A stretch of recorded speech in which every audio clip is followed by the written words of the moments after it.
예, 오늘 뉴스탑10은 여기부터 시작을 하겠습니다. 정말 모두가 힘을 합쳐서 잘 막아왔던 코로나인데요. 이태원 클럽에서 다녀왔던 한 학원 강사가 사흘이나 본인 직업을 숨기면서 2차 감염뿐 아니라 인천에서는 3차 감염 의심 사례까지 나타났습니다. 가해를 받았던 2차 감염 학생을 다시 다른 가해 교사가 가르치면서 감염이 된 그런 사례들을 저희들이 현재 파악을 하고 있습니다. 그러한 역학적 관계가 확실하다면 그 사례가 아마 3차 감염에 해당될 수 있다라고 저희들이 생각을 하고 있습니다. 이 소식부터 이제 하나하나 뜯어보겠습니다. 먼저 천은미 교수님. 이태원 클럽에서 시작된 확진자만 무려 지금 133명인데 인천에서 이렇게 3차 감염까지 발생했습니다. 이거 어느 정도 확산세라고 보면 되겠습니까? 3차지만 2차, 3차가 중요한 건 아니고요. 앞으로 3차, 4차, 5차도 충분히 나올 수 있죠. 지금 잠복기에 있는 걸 떠나서 이 감염을 보니까 보통 2, 3일 만에 증상이 나타나는 경우가 많아요. 예. 3차 감염도 그 학생들하고 또 같이 접촉한 다른 개인 가해 교사분이 걸린 거잖아요. 그렇죠. 그분들이 또 가족을 만났을 거고 그 교사분이 그러면 4차, 5차가 나오니까 N차가 중요한 것이 아니고 지금 확진자 주변에 있는 분들을 빨리 찾아내서 최대한 차단을 하는 것이 더 중요하다고 생각합니다. 그런데 이 어쨌든 거짓 진술의 초동 바로 막을 수 있는 그 부분은 좀 놓친 건 아닌지 모르겠어요. 그렇죠. 초기에 조금 이분이 정직하게 말씀을 하셨다면 이런 문제가 없었겠지만 그분은 개인적으로 이제 본인의 어떤 걸 조금 감추면 괜찮겠지 아니란 생각을 하다가 지금 거의 100명이 넘는 이런 확진자를 나타내게 됩니다. 글쎄요. 지금 3차 감염 주로 젊은 층, 물론 할머니까지 감염된 사례도 있습니다만요. 다시 불안한 마음이 드는 건 어쩔 수 없는 것 같습니다. 그런데 오늘 오후에 교육부가 발표 하나를 했습니다. 같이 한번 들어보시죠.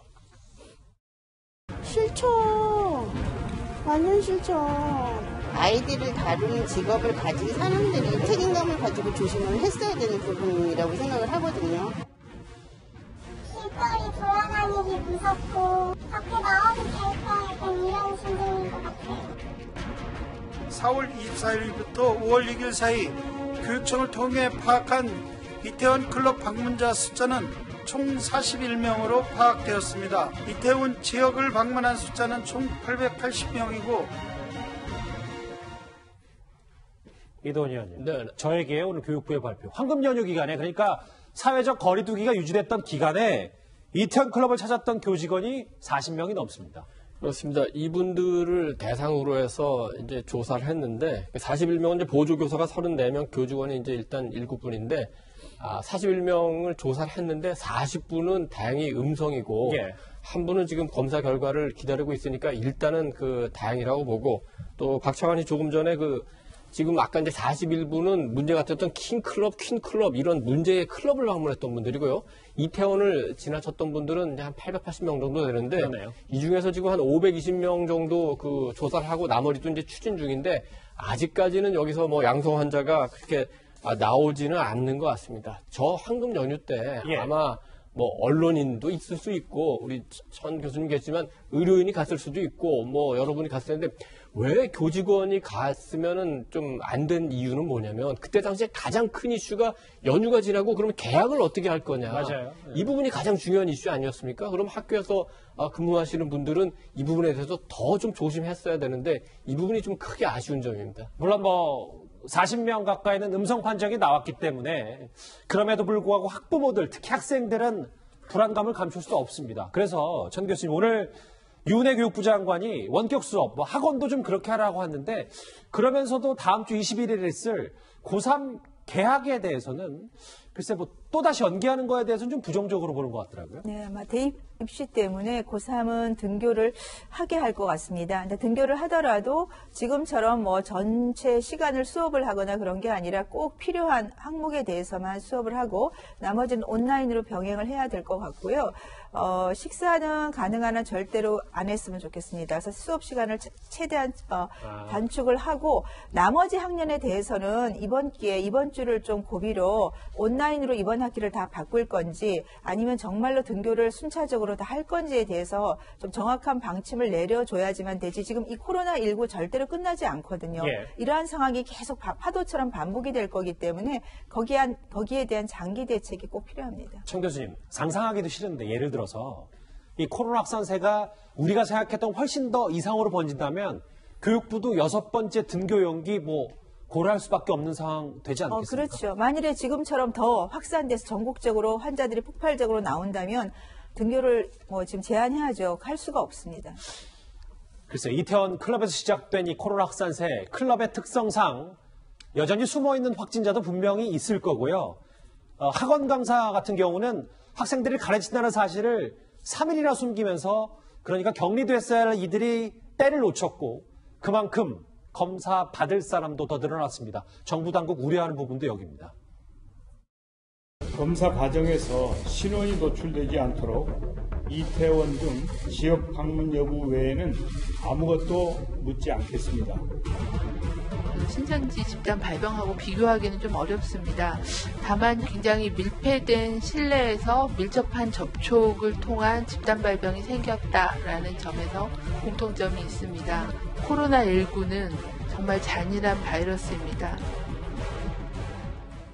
정말 잔인한 바이러스다. 청 교수님. 그런데 이 부분을 좀 봐야 될 것 같은 이유는 신천지 같은 경우는 사실은 규모가 엄청났지만 그래도 딱 봤을 때 격리시킬 수 있는 집단이 확실했잖아요. 그런데 그렇죠. 이번에는 그게 없다는 게 가장 큰 문제 아니겠습니까? 네, 신천지는 교인이라는 그런 딱 한정된 집단이었기 때문에 전수조사가 가능했습니다. 근데 지금 이태원 클럽을 통해서 나타난 확진자들을 보시면 전국적으로 뻗어 있어요. 물론 예. 수도권이 많기는 하지만 그리고 거기에 갔던 분들이 어떤 교인이라는 일정 부분이 아니고 외국인, 미성년자, 의료인, 교인, 교사분들 너무나 다양한 그런 형태의 직업군이 있기 때문에 그리고 클럽이라는 특성상 조금 스스로 신고하는 것이 지금 굉장히 어렵잖아요. 네. 그러니까 어려움이 사실은 신천지 그때보다 훨씬 더 찾기가 어려울 거라고 생각합니다. 그러면 이번 주말이 정말 중대한 고비라고 오늘 보건당국도 얘기하고 있는데 잠복기를 어느 정도 봐야 되고 한 다음 주 수요일 정도면 만약에 잦아들 수 있다면 조금은 그래도 좀 안심해도 되는 건지 어떻게 좀 봐야 됩니까? 그러니까 5월 2일을 기준으로 하면 다음 주가 그 잠복기로 우리가 평균적 2주가 되지만 예. 그분들을 따라서 2차, 3차 감염자가 있지 않습니까? 그분들에 대한 잠복기를 따지면 이번 달 말까지도 지금 연장이 될 수밖에 없어요. 그렇기 때문에 다음 주 등교의 문제에 대해서는 지금 신중을 기해야 된다고 생각합니다. 하종대 국장, 저 화면 같이 보실게요. 그런데 여러 좀 걱정되는 소식들, 뉴스만 쏟아지는데 엄마의 신고가 집단 감염 막았다. 무슨 얘기 좀 설명이 좀 필요할 것 같은데? 예. 그래 이제 정부가 지금 가장 걱정하고 있는 게 4월 24일부터 5월 6일 사이에 이태원에 클럽에 간 사람들이잖아요. 예. 근데 여기 엄마는 그 아들이 이제 약간의 정신 질환을 앓고 있나 봐요. 근데 그 아들이 그때 당시에 이태원을 갔었는데 그 갔다 온 다음에 이제 증상이 없으니까 그냥 정신병원에 입원을 한 거예요. 예. 신고도 안 하고 신고하라고 했는데 자기 자신이 거기 갔다는 것도 신고 안 하고.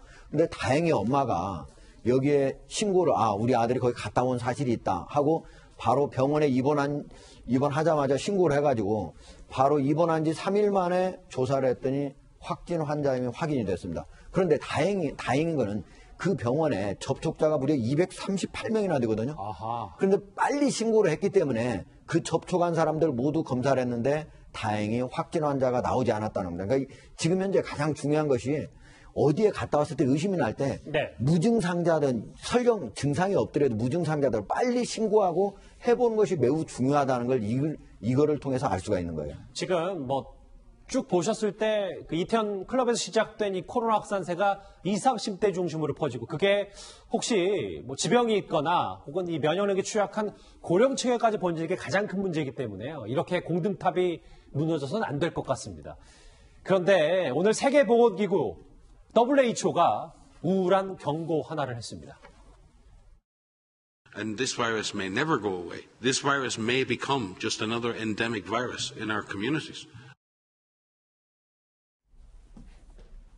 청 교수님, 이 부분이에요. WHO가 언급한 엔데믹, 그러니까 코로나가 앞으로 이제 독감처럼 온다는 얘기입니까? 그렇죠. 주기적으로 일정한 지역에 유행을 한다는 거죠, 매년. 예. 그러니까 그건 왜냐하면 우리가 코로나19를 잘 모르고 있고 예. 지금 백신도 없고 전 세계적으로 많은 피해를 주고 있기 때문에 독감과 유사한 형태로 지금 토착화되지 않을까를 걱정하는 거죠. 하지만 백신이 개발이 된다면 또 문제는 달라질 수 있습니다. 좀 더 사전적 의미를 한번 더 짚어봐야 될 것 같은데 지역사회에서 주기적으로 발생하는 감염병, 그게 엔데믹이라고 하고 코로나가 지역사회에서 또 다른 엔데믹이 돼서 절대 사라지지 않을 수 있다. 그래서 뭐 WHO 또 관계자는 통제까지는 4, 5년 정도 걸린다는 이런 얘기까지 하더라고요. 네, 그렇죠. 그게 이제 백신이라든지 그런 게 개발되는 그 기간을 말을 하는 것 같고요. 지금 사실은 우리가 백신에 총력을 기울이고 있지만 빨라야 가을 아니면 내년 1월 정도가 돼야지 백신이 나올 수도 있는데 그 백신의 효과나 안정성이 100% 보장이 되는 게 아니기 때문에 네. 그것도 우리가 이제 확신을 할 수가 없는 상황입니다. 그럼 백신이 뭐